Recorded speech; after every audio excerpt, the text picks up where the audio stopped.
Sir एक तरफ भारत जोड़ो यात्रा और दूसरे तरफ मोदी जी की मेगा शो रोड शो चल रहा है सर, कैसे देख रहे हैं आप? हाँ, मैं देख रहा हूँ। एक तरफ राहुल गांधी जी की जो यात्रा है वो 3000 किलोमीटर लंबी है, जिसमें हजारों लाखों लोग चल रहे हैं, जुड़ते चले जा रहे हैं। और एक वो नौटंकीबाज जिसकी जो मतलब 300 मीटर के जो आगे जो नाच रहे 300 मीटर पे अपनी उसके लिए मीटिंग के लिए जा रहे हैं, उसमें मुट्ठी भर लोग। तो इससे से अंदाजा लगा लो कि कहाँ वो राहुल गांधी और कहाँ ये मोदी। कुछ नहीं, कहानी खत्म हो गई। लेकिन इसी से विपक्ष के पेट में मरोड़ होने लगा है, नेताओं ना, में विपक्ष के पेट में मरोड़ नहीं है, ये तो बीजेपी वाले सबके पेट में मरोड़ हो गई हुई कि भाई ये तो राहुल गांधी की यात्रा से पूरे देश में बड़ी खलबली मच गई है। तो इसलिए जो इनके बीजेपी वालों के पेट में मरोड़ बनने लगी, दर्द हो रहा। इसलिए वो जो नौटंकी जो करनी होती है, तो देश के प्रधानमंत्री से बढ़िया नौटंकी बात तो कोई है नहीं। तो नौटंकी जो की गई है 300 मीटर की, अन्यथा वहां से अपने ऑफिस से चल के आप वहां जा रहे हैं मीटिंग में, और मेगा शो मतलब हो कुछ ना, सब जरूर मेगा शो। इतने आदमी ना जितने सिक्योरिटी वाले चल रहे हैं जिनको मेगा शो, समझ रहे। ये जो नौटंकी है ये सब बंद करना चाहिए, शर्म आनी चाहिए प्रधानमंत्री को। ये उनके स्तर की बात नहीं है, बट उनका कोई स्तर भी नहीं है, तो ठीक है जैसा भी। ऐसा क्यों लगता है सर कि प्रधानमंत्री जी जब चल रहे हैं, रोड शो कर रहे हैं या फिर कार्यकारिणी बैठक कर रहे हैं, तो ऐसा तो नहीं है कि पहली बार कर रहे होंगे, ऐसा तो हर बार करते ही रहते हैं, कोई नया चीज तो इसमें था नहीं, तो इतना मतलब क्यों घबराहट लोग? नहीं, घबराहट किसी में नहीं है, घबराहट स्वयं प्रधानमंत्री में और बीजेपी के अंदर है। और घबराहट बड़ी जायज है, क्योंकि आज की तारीख में प्रधानमंत्री की जो विश्वसनीयता है और जो लोकप्रियता है वो आज तक के निम्नतम स्तर पर है, निम्नतम स्तर पर है। इसलिए उनके अंदर घबराहट है, भयानक तरीके से घबराहट है। और इस घबराहट को आप इस तरह से भी देख सकते हैं कि जब ईवीएम से बेईमानी करके भी इलेक्शन जीतने में थोड़ा सा खतरा लग रहा है, तो अब आरवीएम लेके आ रहे हैं। और आज आरवीएम की मीटिंग थी, सभी पार्टियों को बुलाया था इलेक्शन कमीशन ने, और उसके बीच में ये नौटंकी। तो क्या ये ऐसा तो नहीं है कि उस जो मीटिंग हो रही है और आरवीएम पे जो हल्ला अब मचने वाला है आने वाले समय में, जो विपक्ष में मानता हूं कि विपक्ष को अपनी जिम्मेदारी निभानी चाहिए, अपना फर्ज निभाना चाहिए, और आरवीएम को तुरंत तत्काल प्रभाव से बिल्कुल भी किसी हालत में लागू नहीं होने देने की स्थिति में जो है विपक्ष को आकर उसका विरोध करना चाहिए। उस सारी चीज को दबाने के लिए, उससे गुमराह करने के लिए तो ये नौटंकी नहीं की गई, ये भी हो सकता है। बात उन्हें ठोस करनी चाहिए, बात करनी चाहिए प्रधानमंत्री को इस देश में रोजगार की। जो बेरोजगारों की संख्या बेतहाशा यहां बढ़ रही है, 27 करोड़ से ज्यादा लोग यहां बेरोजगार हैं, बात उसकी करनी चाहिए, नौटंकी नहीं करनी चाहिए। बात करनी चाहिए इस देश में शिक्षा की बेहतर स्थिति कैसे हो, कैसे बेहतर शिक्षा हर किसी को मिले। इस तरह की जो है ना, ये मेगा शो और ये शो और नौटंकी जो करते रहते हैं, इसको नहीं करना चाहिए। स्वास्थ्य सुविधाओं की बात होनी चाहिए, किसानों की, मजदूरों की बात होनी चाहिए, महिला सशक्तिकरण की बात होनी चाहिए, पर्यावरण की होनी चाहिए, बात होनी चाहिए कि जोशीमठ धंसता चला जा रहा उसकी बात करो ना भाई। इतना प्रसिद्ध एक जगह है, और इनके तो हिंदुओं की तो वो जगह भी बहुत मशहूर है, वो धंसती चली जा रही है, वहां लोगों की जिंदगी खतरे में, तुम यहां नौटंकी करने में मस्त हो यार। तो कम से कम कोई तो काम ऐसा ढंग का करो, लगे कि हाँ इंसान। वहां जाके ये जो यहां जाके मेगा शो की नौटंकी की गई है, वहां जाना चाहिए था प्रधानमंत्री को, जाके देखना चाहिए था कि भाई मेरे जो लोग हैं, इस देशवासी जो हैं, ये कैसे संकट में। चीफ मिनिस्टर को साथ लेके जाता, उससे कहता क्या कर रखा है, बंद करे कहानी जितनी भी कर रखी है, तो पूरा पहाड़ जो दरक रहा, वो काम करना चाहिए था। वो तो कर ही नहीं है, नौटंकी कर रहे, नाच रहे, जैसे आदत है मोदी जी की आदत है। जैसे ये बना था ना, ये मेरठ जो एक्सप्रेस वे जो बना था 14 लेन का, इसमें जब ये 9 किलोमीटर का बना था तो 4 घंटे तक यहाँ नाचे थे प्रधानमंत्री। तो ये सारी चीजें हैं। नहीं सर, सवाल ये है कि सिर्फ विपक्षी नेता जो है लगातार अपनी लोकप्रियता दिखाने के लिए कोई मीटर किलोमीटर तक सब पैदल चल रहे हैं, मतलब एक तरीके का अपना रूपरेखा तैयार कर रहे हैं, लोगों में जागरूकता पैदा करने की कोशिश कर रहे हैं। तो क्या मोदी जी की लोकप्रियता जो है अगर इस मेगा रोड शो से बन रही, तो क्यों लगता नहीं सर? नहीं, मुझे नहीं लगता कि लोकप्रियता दिखाने का एक नया तरीका होगा। मुझे नहीं लगता कि लोकप्रियता बन रही है। अगर आप मेगा शो कर रहे हैं तो कोई ऐसी जगह होना चाहिए, या जैसे कोई इलेक्शन है उस समय हो कोई वो दूरी हो 10-5 kilometre, BJP Bharatiya Janata party है सर, तो भारतीय, इसलिए तो मैं कह रहा हूं नौटंकी भारतीय जनता पार्टी है और प्रधानमंत्री कर रहे हैं, तो नौटंकी कर रहे हैं, बाकी और कुछ नहीं सर, इनकी रणनीति ही अलग होती है, आप इसको ऐसे देखिए ना, नहीं, आप नहीं। उस वे में क्यों ले रहे हैं? नहीं नहीं, मैं जानता हूं इनकी रणनीति क्या होती है। इनकी रणनीति होती है देश के लोगों को मूर्ख बनाने की, और इनके पास क्योंकि पूंजीपतियों का पैसा है, देश का लूटा हुआ पैसा है, उसका जो है इस्तेमाल करके, दुरुपयोग करके ये सब सारी चीजें कर लेते हैं। बस सीधी सी बात, और कुछ नहीं है।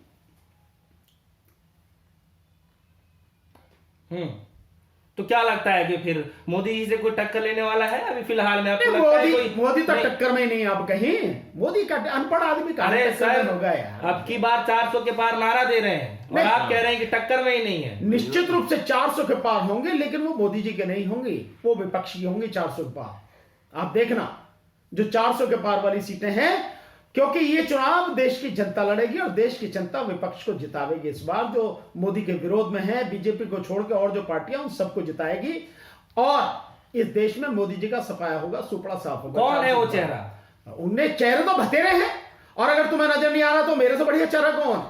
मैं मोदी जैसा आदमी, अनपढ़ आदमी, उससे कहीं ज्यादा मैं पढ़े लिखे आदमी, समझे ना। मैं वकील हूं, सारी चीज सब कुछ, मतलब इसमें क्या चक्कर है? जो मोदी जैसे आप व्यक्ति से टक्कर ले रहा हो तो मेरे से बढ़िया चेहरा कौन सा होगा? आप बताओ ना। ये एक मीडिया द्वारा फैलाया गया भ्रम है।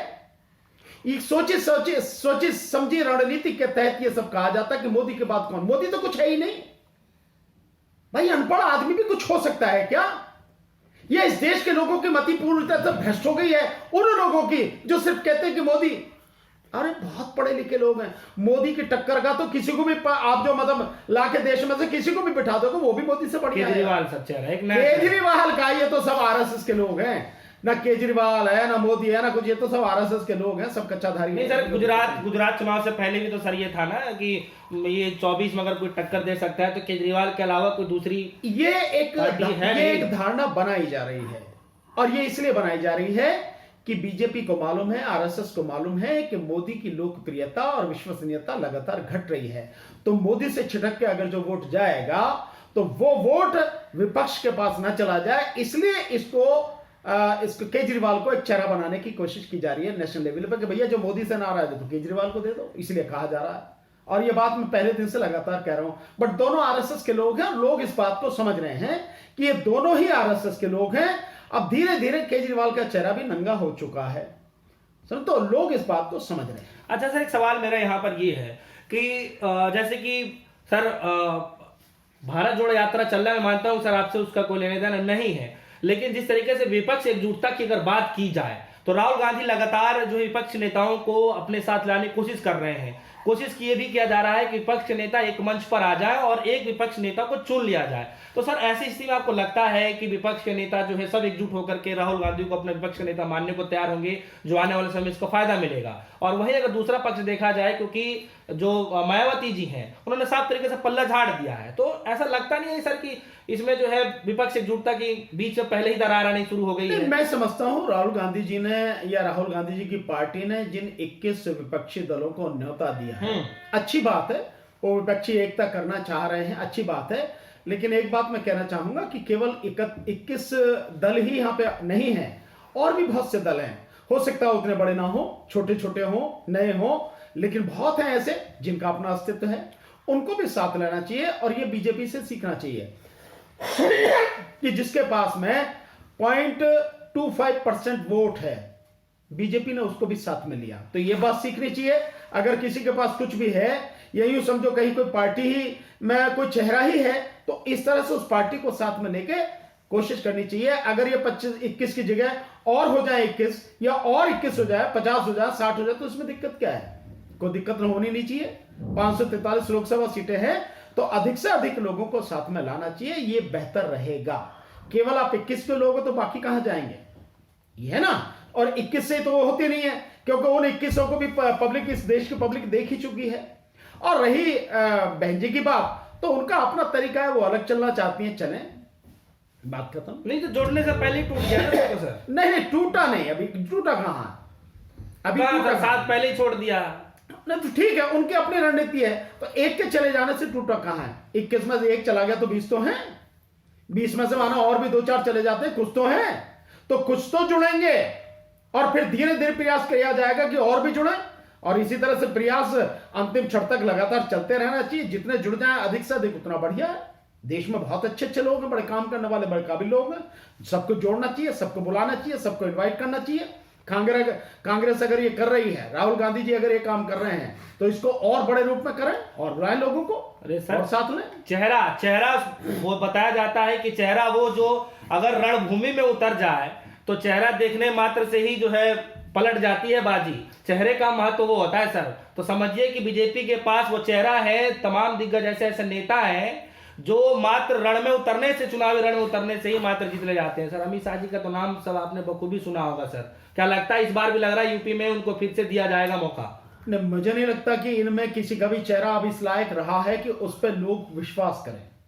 चाहे अमित शाह का चेहरा हो, चाहे प्रधानमंत्री मोदी का चेहरा हो, या किसी का भी चेहरा हो, इन सब ने इस देश की जनता का विश्वास खो दिया है, क्योंकि देश को पूरी तरह से तबाह कर दिया है। और देश का दुर्भाग्य है कि जो प्रधानमंत्री है बार बार देश की जनता को डराने की कोशिश कर रहा है। डराने की लगातार इस तरह की भाषा प्रधानमंत्री की तरफ से आ रही है। गुजरात इलेक्शन जीतने के बाद में जो यहां पे अपने पार्टी ऑफिस में जिस तरह की भाषा की कि बड़े हमले होंगे, मतलब ये क्या है यार, डराने की? ये तुम जो करना चाहते हो, तुम्हारे दिमाग में जो खुरापात चल रही है, जो करना चाहते हो उसका आभास कराना चाह रहे हो, देखो हम ये करेंगे पहले। छोटे से रोड शो तो सर ये हाल हो गया विपक्षियों का कि तंज कसना शुरू कर दिया कि हमारी कहां 3500 की रोड शो और कहां इनका 250 का। नहीं, बिल्कुल 3500 स्वाभाविक है भाई। 3500 किलोमीटर की जो रोड शो है उसका क्या मुकाबला है इसके सामने? ये तो कुछ भी नहीं है। ये तो एक तरह से ऐसा समझो कि हाथी के बराबर चींटी की तरह। कांप काहे को रहे हैं सारे? कौन कांप रहे हैं? मोदी जी कांप रहे, तभी तो नौटंकी कर रहे हैं। कोई नहीं कांप रहा। मोदी से कौन कांपे यार? कोई नहीं कांपता मोदी से। जबरदस्ती अपना वो बनाए चले जाए मीडिया वाले, या बीजेपी बनाए चले जाए, उनका आईटी सेल बनाए चला गया, मोदी मोदी मोदी। वो हवा निकल गई। वो गुब्बारा जो फुलाया था 2014 में, उसकी सारी हवा निकल गई। अब कुछ नहीं है। नहीं सर, अभी भी है। नहीं नहीं, कुछ नहीं है। मैं लिख के दे रहा हूं, आज की तारीख में 8% मोदी की पॉपुलरिटी नहीं है। 8% मैं बता लिख के दे रहा हूं मैं आपको। तो सर ऐसे एक बार बैलेट पेपर से इस देश में जनमत संग्रह करा लीजिए, 8% से 8.25% भी निकला है। तो आप बता देना हमें, मोदी की पॉपुलरिटी खत्म हो चुकी है। अब तो केवल यह है कि जो भांड मीडिया है, इस भांड मीडिया के माध्यम से ये सारा सब कुछ जो है मरी हुई लाश को जबरदस्ती सजाने की कोशिश की जा रही है, और कुछ भी नहीं। लेकिन सर सवाल यहां पर यह होता है कि क्या मोदी जी से टक्कर लेने वाला, या फिर मोदी जी की तरह छवि रखने वाला, मोदी जी की तरह ऐसी सोच रखने वाला, ऐसी राष्ट्रभक्ति रखने वाला, क्या कोई ऐसा नेता बचा भी है? अरे मैं हूं ना। क्या है मोदी जी की? मैं हूं। मेरे से ज्यादा बढ़िया छवि है क्या मोदी की? नहीं, कुछ नहीं है मोदी। पूरे देश में जाके पूछो मेरे विषय में, मुझे और मोदी दोनों का नाम लेके, दोनों का फोटो लेके देश में जाओ, पूरी दुनिया से पूछो, पूरे देश के लोगों से पूछो, भैया इनमें बता कौन है काबिल, कौन है लायक, कौन है चेहरा जो इस देश का नेतृत्व कर सकता? आपको सब बता देंगे। कहां मोदी? तो कहानी खत्म हो गई, कुछ भी नहीं है अब। मैंने बताया ना, मरी हुई लाश को जबरदस्ती भांड मीडिया द्वारा सजाने की कोशिश की जा रही है, और कुछ नहीं। चलिए, आप सर कैसे देख पा रहे हैं, आने वाले 9 राज्यों में चुनाव है, लोकसभा का चुनाव है, भारतीय जनता पार्टी अभी से ही जो है पूरा चुनाव की तैयारियों में लग गई है, आप कैसे देख पा रहे हैं, क्या कुछ होने वाला है? देखिए, मुझे ऐसा लगता है कि इन चुनावों में क्या होगा ये तो मैं भी नहीं कह सकता, लेकिन हमारी कोशिश तो एक है। हम तो सबसे ज्यादा उसी पर ध्यान दे रहे हैं कि देश में जो ईवीएम से चुनाव हो रहे हैं, ये चुनाव खत्म हो। हमारा तो पहला और सबसे महत्वपूर्ण जो मुद्दा है वो ये है। दूसरी बात यह है कि अगर वाकई में बीजेपी की प्रसिद्धि इतनी है, मोदी की प्रसिद्धि इतनी है, तो मुद्दा पर बात करो ना। राजनीति को धर्म और जाति की राजनीति इस बार कार्यकारिणी बैठक में कुछ ऐसा ही कुछ होने वाला है। वो कहना जाएंगे और उसको, हाँ, वो नेता तो बार बार जाते रहते हैं, सारे मंत्री लगे रहते हैं, सारे एमपी लगे रहते हैं, एमए लगे रहते हैं, वो तो सारी चीजें हैं, लेकिन जो असली चीज होती है वो उन पर जब उनकी तरफ से होती है चुनाव में, तो वो सिर्फ हिंदू मुस्लिम में होती है, इसके अलावा कुछ नहीं होती। ध्रुवीकरण की राजनीति के अलावा उनके पास में कुछ नहीं है। मुद्दों पर बात करो, शिक्षा के मुद्दे पर बात करो, आप स्वास्थ्य के मुद्दे पर बात करो, आप रोजगार के मुद्दे पर बात करो, आप महिला सुरक्षा के विषय में बात करो, आप किसानों और मजदूरों की बात करो, आप ओआरओपी पर बात करो, पुरानी पेंशन के विषय में बात करो, आप देश में जो सेना की स्थिति जिस बद से बदतर तुम करते चले जा रहे हो उस पर बात करो ना। आप उस पर बात करो। देश की सुरक्षा, चाइना ने जो जिस तरह से चाइना घुसा चला जा रहा है, उस पर बात करो ना। उस पर मोदी जी चुप हैं। और चाइना के साथ जो व्यापार है, लगातार व्यापार बढ़ता चला जा रहा है चाइना के साथ में, और चाइना के पक्ष में व्यापार बढ़ता चला जा रहा है। तो उस पर बात करो ना, उस पर बात नहीं करेंगे। क्यों? क्योंकि जवाब नहीं है सरकार के पास। महंगाई पर जवाब नहीं है सरकार चलिए, के पास। उनके पास तो मोदी जी हैं, अमित शाह जी हैं, जेपी नड्डा जी हैं और तमाम बड़े नेता हैं, खुद योगी जी भी हैं। विपक्षियों के पास क्या है? बहुत है। विपक्षियों के पास भी एक से बढ़ के एक है। आप देखो ना, कितने ही नेता, जैसे इनमें बीजेपी इसमें है, ऐसे नेता कितने ही हैं विपक्ष में। बस इतना ही है कि वो नेता एक बार लड़ने के लिए कमर कसने ठान लें कि चाहे जो भी हो जाए, इस बार मोदी को धूल चटाने, फिर आप देखो तमाशा। अरे सर, ऐलान कर दिया है 1 जनवरी को राम जन्मभूमि, राम मंदिर का दर्शन करने के लिए। यार मंदिर पहले से ही मंदिर की बातें छोड़ो, वो ठीक है, तुम्हारा मंदिर बनाओ, खत्म करो, उसमें क्या है, उसके लिए वो करने की क्या वो है। नहीं तो ये मुद्दा नहीं बन पाएगा। नहीं, मुद्दा है ही नहीं भाई। तुम मंदिर बनाना चाहते थे, सुप्रीम कोर्ट ने तुम्हारे पक्ष में कर दिया, मंदिर तुम बना रहे हो, बनकर तैयार हो जाएगा, होना भी एक दिन तैयार होना, बात खत्म होगी। मुद्दा क्या करेगा? कोई मुद्दा नहीं। चलिए, आप क्या रणनीति देखना, आप क्या अपनाने वाले हैं सर? आपकी भी पार्टी हमने है। तो देखिए, हमने तो बताया कि हम तो पहले ईवीएम का मुद्दा है, और बहुत जल्दी आप सबको ईवीएम को लेकर क्या करने प्रेस वाले मीडिया नहीं, ईवीएम के साथ साथ एक और बड़ी बीमारी आ गई है, आरवीएम, जिसके विषय में आज मैंने बताया कि जो रिमोट कंट्रोल से चलने वाली इलेक्ट्रॉनिक मशीन है, जिसके माध्यम से इस बार जिसके विषय में चर्चा हुई है, विपक्षी दलों को बुलाकर इलेक्शन कमीशन ने जिस पर चर्चा की है और शायद डेमोन्स्ट्रेशन भी दिखाया है, और इलेक्शन कमीशन ने जो पार्टियां हैं उन सभी पार्टियों से जो है 31 जनवरी तक अपने ऑब्जेक्शन देने के लिए कहा है। और क्योंकि उसकी नीयत यह है कि भाई इस बार 2023 के जो चुनाव 9 राज्यों में होंगे उनमें इसको लागू करें, ताकि 2024 के चुनाव में पूरी तरह से लागू कर सकें। वो एक चीज है जिसको वे करना चाह रहे हैं, क्योंकि उन्हें मालूम है कि 2024 चुनाव उनके लिए, देश के लिए भी जिंदगी और मौत का सवाल है। तो इसलिए वो चाहे उन्हें किसी भी हद तक जाके बेईमानी करनी पड़े, उसके लिए वो अपने आप को पूरी तरह से इक्विप्ड कर रहे हैं, पूरी तरह से तैयार कर रहे हैं, और इसीलिए आरवीएम लाई गई है। आदमी, किसी भी व्यक्ति का एक बहुत सीधा सा सवाल होगा कि आरवीएम किस लिए ला रहे हो आप? रिमोट कंट्रोल से चलने वाली ईवीएम मशीन किस लिए ला रहे हो, जिसके माध्यम से आप एक मशीन से 72 विधानसभा में जो चुनाव करवा सकते हैं एक साथ, और लोग कहीं बैठे हों 500 मीटर है, 500 किलोमीटर, 1000 किलोमीटर, 2000, 4000 किलोमीटर दूर बैठा व्यक्ति अपनी वोट डाल सकता है। यानी उन प्रवासी मजदूरों के लिए, जिनके लिए आप कह रहे हैं कि साहब उनकी जो है वोट पड़ जाए, 6 करोड़ प्रवासी मजदूर जो हैं, हालांकि थे तो इस कोरोना से पहले 18 करोड़ प्रवासी मजदूर, लेकिन जिस तरह से प्रवासी मजदूरों की नौकरी गई है, रोजगार गया है, 12 करोड़ लोग बेरोजगार हो गए, घर पर बैठ गए। तो अब आज की तारीख में देश में मात्र 6 करोड़ प्रवासी मजदूर रह गए।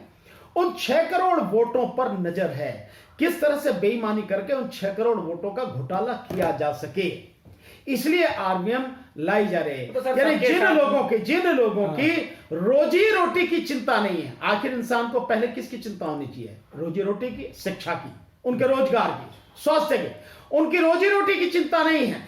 वो आरवीएम, जब कोरोना के दौरान वो मजदूर मरते रहे, प्रवासी मजदूर तबाह होते रहे, कोई चिंता नहीं थी इनको, घर में बैठे रहे, 2 महीने तक बिल में घुस गए प्रधानमंत्री स्वयं।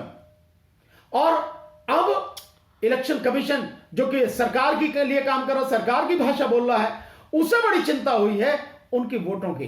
रोजी रोटी की चिंता नहीं है, रोजगार की चिंता नहीं, वोटों की चिंता है। क्यों? क्योंकि बड़े आराम से दूर बैठे बैठे इन वोटों का घोटाला किया जा सके।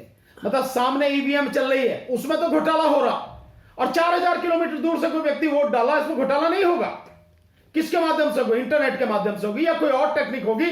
वो जो टेक्निक आप कह रहे हो, क्या पब्लिक को बताइए आपने वो टेक्निक क्या होगी? पब्लिक जानती है, उसे समझती है पब्लिक। चर्चा चल रहा है ना? नहीं, चर्चा चल रही है, वो साजिश है। चर्चा जो चल रही है वो इसलिए चर्चा चलाई गई है ताकि जो 1.25 साल बाद जब चुनाव हो लोकसभा का, उसमें उसको लागू किया जाए, इसलिए अभी से चर्चा चलाई गई है। अन्यथा क्या मतलब उस बात का? माध्यम इलेक्शन का वो होना चाहिए जिससे हर कोई समझता हो, अनपढ़ से अनपढ़ वोटर भी जिस व्यवस्था को समझता हो, चुनाव उस व्यवस्था से होना चाहिए, फ्री, फेयर एंड ट्रांसपेरेंट होना चाहिए। नेताओं को बुलाया नहीं, बुलाने की क्या जरूरत है? ये सब चीजें करने की क्या जरूरत है?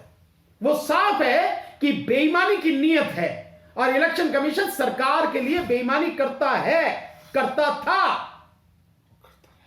और करता रहेगा जिस तरह के हालात हैं। इन सारी चीजों को देखते हुए साफ समझ में आ रहा है इलेक्शन कमीशन को चाहिए कि जो उसकी विश्वसनीयता पूरी तरह से खत्म हो चुकी है, माइनस में जा चुकी है, अपनी उस विश्वसनीयता को वो दोबारा से बहाल करे, बनाए, उसे मजबूत करे। और वो तभी संभव हो सकता है कि जब वो चुनाव प्रणाली जिसको अपना रहा है वो चुनाव प्रणाली पूरी तरह से स्वतंत्र, निष्पक्ष और पारदर्शी हो, कोई उसमें एक उंगली न उठा सके। और वो केवल बैलेट पेपर से हो सकती है। और इसके साथ साथ ये कि बैलेट पेपर से हो और एक ही दिन में पूरे देश में चुनाव हो, और इसके साथ ही जैसे ही चुनाव खत्म हो 3 घंटे बाद ही उसकी काउंटिंग शुरू हो जानी चाहिए। और जब तक काउंटिंग खत्म नहीं हो तब तक कुछ और होना नहीं चाहिए, काउंटिंग हो लगातार और रिजल्ट साफ आना चाहिए। तो विश्वसनीयता अपनी वो बनाए। चुनाव आयोग की विश्वसनीयता पूरी तरह से खत्म हो चुकी है। लेकिन जब लोग गुलामी पर उतर आए और गुलामी में पूरी तरह से डूब जाए तो फिर उन्हें अपनी इज्जत या उस संस्थान की इज्जत से कोई लेना देना नहीं होता जिस पर वो काम करते हैं।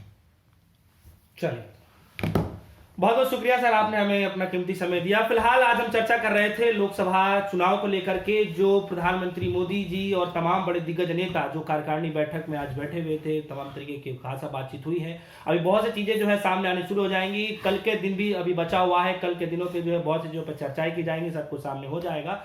लेकिन फिलहाल जिस बातों को लेकर हम चर्चा कर रहे थे, भानु प्रताप जी जो बातें कह रहे थे, आप लोगों को कितना समझ में आया, क्या कुछ आप लोग समझते हैं, हमारे वीडियो कमेंट सेक्शन में जाकर के जरूर बताइएगा। फिलहाल हमें दीजिए इजाजत, देखते रहिए सोनी धन्यवाद। चलो इसका हेडिंग डालो इस तरह से, मोदी का चेहरे का काट। आरबीएम के माध्यम से 6 करोड़ वोटों का